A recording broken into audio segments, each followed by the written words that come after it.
Hello friends, ನಮಸ್ಕಾರ. ನಾನು ಸಹಿತ ಸದಾಶಿವ ಗಸ್ತಿ. ಇವತ್ತು ಏನು ಮಾಡಾಕತ್ತೇನೆ ಅಂದ್ರೆ ರೀ, ನೋಡಿರಿ, ನಮ್ಮ ಪಾಟ್ ಒಳಗೆ ಕೊಲ್ಲಿ ಸೊಪ್ಪು ಹಾಕಿದ್ದೀನಿ ರೀ. ಈ ರೀತಿ ಬಿಡಿಸ್ಕೋಬೇಕು ರೀ. ಇದನ್ನು ಹಿಂಗೆ ಕುಡಿ ಮೂರು ಎಲೆ ಬರ್ಬೇಕು ರೀ. ಹಿಂಗೆ ನೀವು ಸಾಜಾ ಹಂಗೆ ಬೆಳೆಸ್ಕೋರಿ ನಿಮ್ಮ ಮನೆ ಮೇಲೆ, ಟೆರಸ್ ಮೇಲೆ. ಈ ರೀತಿ ತೆಗೆದಿಟ್ಕೋಬೇಕು ನೋಡಿರಿ. ಇದನ್ನು ಸ್ವಚ್ಛ ಹಿಂಗೆ ಜಾಡಿಸಿ 2 ರೂಪಾಯಿ ನೀರು ಕಡೆ ಹಾಕಿ ತಳ್ಕೊಂಡೇನಿ ರೀ.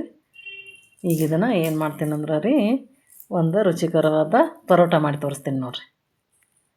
ಎಲ್ಲರಿಗೂ ಇಷ್ಟ ಆಕವ್ರಿ. ಇದನ್ನು ಹಿಂಗೆ ಸಣ್ಣಂಗೆ ಹೆಚ್ಕೋಬೇಕು ರೀ, ಸಣ್ಣ ಹಂಗೇನ ರೀ. ಈಗ ಇದನ್ನು ಹಿಂಗೆ ಕಟ್ ಮಾಡ್ಕೊತೀನಿ ರೀ.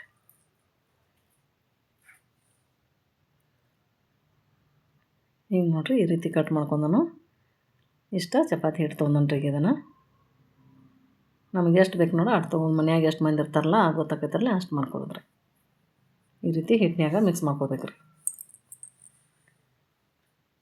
ನಮಗೆ ತಾಯಂದ್ರಿಗೆ ಗೊತ್ತಿರ್ತೈತೆ ರೀ ಯಾವ ರೀತಿ ಅಡುಗೆ ಮಾಡ್ಬೇಕು ಅನ್ನೋದು. ಮಕ್ಕಳಿಗೆ ಎಲ್ಲರಿಗೂ ಒಬ್ಬೊಬ್ರು ಕಲ್ಲಿ ಸೊಪ್ಪು ಅಂದ್ರೆ ಇವು ತಿನ್ನೋದಿಲ್ಲ ಸೊಪ್ಪುಗಳು ಯಾವುದೋ ಎಲ್ಲ ರೀತಿ ಸೊಪ್ಪು ತಿನ್ನಿಸ್ಬೇಕು ರೀ. ನಾವು ತಲೆಯಾಗ ಐಡಿಯಾ ಹುಡುಕಿ ಈ ರೀತಿ ಮಾಡಿಕೊಟ್ರೆ ಮಕ್ಕಳು ತಿಂತಾವೆ. ಅದನ್ನೇನು ತೆಗೆದು ಹೋಗ್ಯಾಕೆ ಆಗಂಗಿಲ್ಲ. ಪರೋಟ ಅದು ಹಿಂಗೆ ಬೇರೆ ಬೇರೆ ಹೊರಟಿ ಐಡಿಯಾ ಮಾಡಿ ತೋರಿಸ್ಬೇಕು ರೀ. ಈಗ ಶೇಂಗಾ ಅದ್ರೊಳಗೆ ಕೊತ್ತಂಬರಿ ಹಾಕತ್ತೇನೆ ರೀ, ಹಸಿಮೆಣಸಿನ್ಕಾಯಿ. ಈಗ ಇದನ್ನು ತರಿ ರುಬ್ಕೋಬೇಕು ರೀ. ಸ್ವಲ್ಪ ಕೊತ್ತಂಬರಿ ಹಾಕತ್ತೇನೆ ರೀ, ಬೆಳ್ಳುಳ್ಳಿ ಒಂದು ಸ್ವಲ್ಪ ಜಾಸ್ತಿನೇ ಹಾಕ್ಕೊಂಡ್ರಿ.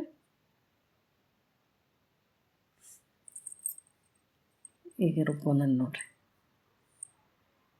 ಹಿಂಗೆ ತರಿ ಮಾಡಿ. ಉಪ್ಪು ಹಾಕತ್ತೀನಿ ರೀ, ರುಚಿಗೆ ತಕ್ಕಟ್ಟು ಉಪ್ಪು ಹಾಕೋದ್ರಿ. ಸ್ವಲ್ಪ ಜೀರಿಗೆ 1 ಚಮಚಿ ಹಾಕಿದ್ದೀನಿ ರೀ. ಅರಿಶಿನ ಪುಡಿ ಸ್ವಲ್ಪ ಅರ್ಧ ಚಮಚಿ. ಈಗ ಒಂದು ಸ್ವಲ್ಪ ಅಜ್ವಾನ ಕಾಳು ಹಾಕತ್ತೀನಿ ರೀ. ಅಜ್ವಾನ ಕಾಳು ಪರೋಟದಾಗ ಹಾಕೋದ್ರಿಂದ ಟೇಸ್ಟ್ ಬರ್ತಾವೆ ರೀ. ಈಗ ಎಳ್ಳು ಹಾಕಾಕತ್ತೀನಿ ನೋಡಿರಿ. ಈಗ ಎಳ್ಳು ಹಾಕೊಂಡೀನಿ ನೋಡಿರಿ. ಎಳ್ಳು ಹಾಕೋದ್ರಿಂದ ಟೇಸ್ಟ್ ಆಕವ್ರಿ. ಈಗ 1 ಕಪ್ ಮೊಸರು ಹಾಕ್ತೀನಿ ನೋಡಿರಿ. ಮೊಸರು ಹಾಕೋದ್ರಿಂದ ಪರೋಟ ಮೆತ್ತಗೆ ಸ್ಮೂತಾಗಿ ಚೆಂದ ಆಗ್ತಾವೆ ರೀ. ಬಾಯಾಗೂ ಟೇಸ್ಟಾಗಿರ್ತಾವೆ ರೀ, ಮೆತ್ತಾಗಿ ತಿನ್ನೋಕೆ. ಈಗ ಹಿಂಗೆ ಕಲಿಸ್ಕೋಬೇಕು ರೀ.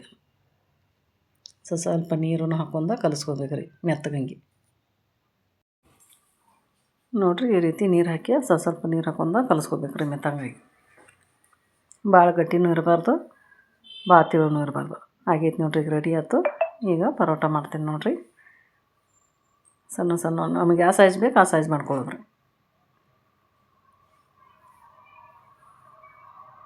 ಈ ರೀತಿ ಉಳ್ಳಿ ಮಾಡ್ಕೊಂಡು ಸ್ವಲ್ಪ ಬುಡಕ್ಕೆ ಹಿಟ್ಟು ಹಚ್ಕೊಂಡನ ಲಟ್ಟಿಸ್ಕೋಬೇಕು ರೀ. ಇದನ್ನು ಎಣ್ಣೆ ಹಚ್ಕೋಬಾರ್ದು ರೀ. ನಾ ಈ ಸೈಜ್ ಮಾಡ್ಕೊಳತ್ತೀನಿ ನೋಡಿರಿ. ನಿಮ್ಗೆ ದಪ್ಪ ಬೇಕಂದ್ರೆ ಇನ್ನೂ ದಪ್ಪ ಮಾಡ್ಕೋಬೋದು, ತಿಳಬೇಕಂದ್ರೆ ತಿಳುನೂ ಮಾಡ್ಕೋಬೋದು. ನಾ ಈ ರೀತಿ ಮಾಡ್ಕೊಂಡೇನಿ ನೋಡಿರಿ. ಹಿಂಗೆ ತೆಳಗ ಮೇಲೆ ಹಿಟ್ಟು ಹಚ್ಚಿ 2 ಕಡೆ ಲಟ್ಟಿಸ್ಕೋಬೇಕು ರೀ.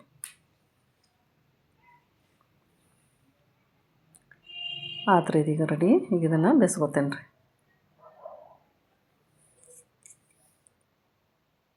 ಮ್ಯಾಲ ಒಂದು ಸ್ವಲ್ಪ ಎಳ್ಳು ಹಾಕತ್ತೀನಿ ನೋಡಿರಿ. ಒಂದು ಸ್ವಲ್ಪ ಹಿಂಗೆ ಲಟ್ಟಿಸ್ಬಿಡೋದ್ರಿ. ಅಂದ್ರೆ ಹಂಗೆ ಉದುರಿಸಿದ್ರೆ ಕುಂದ್ರಂಗಿಲ್ಲಲ್ಲ ರೀ.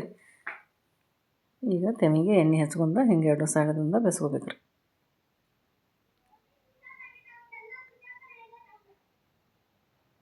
ಈಗ ನೋಡಿರಿ, ಬೇಯ್ದೈತ್ರಿ. ಈಗ ಇವು ಭಾಳ ಟೇಸ್ಟಾಗಿರ್ತಾವೆ ರೀ. ಈ ರೀತಿ ಮಾಡ್ಬೇಕು ರೀ. ನೋಡಿರಿ, ತುಪ್ಪದ ಜೊತೆ ಶೇಂಗಾ ಚಟ್ನಿ ಜೊತೆ ತಿನ್ನಕ್ಕಂತೂ ಬಾಯಾಗ ಭಾಳ ರುಚಿಯಾಗಿರ್ತಾವೆ ರೀ. ನಿಮಗೂ ಇಷ್ಟ ಆದ್ರೆ ಒಂದು ಲೈಕ್ ಮಾಡಿರಿ, ಶೇರ್ ಮಾಡಿರಿ. Thank you.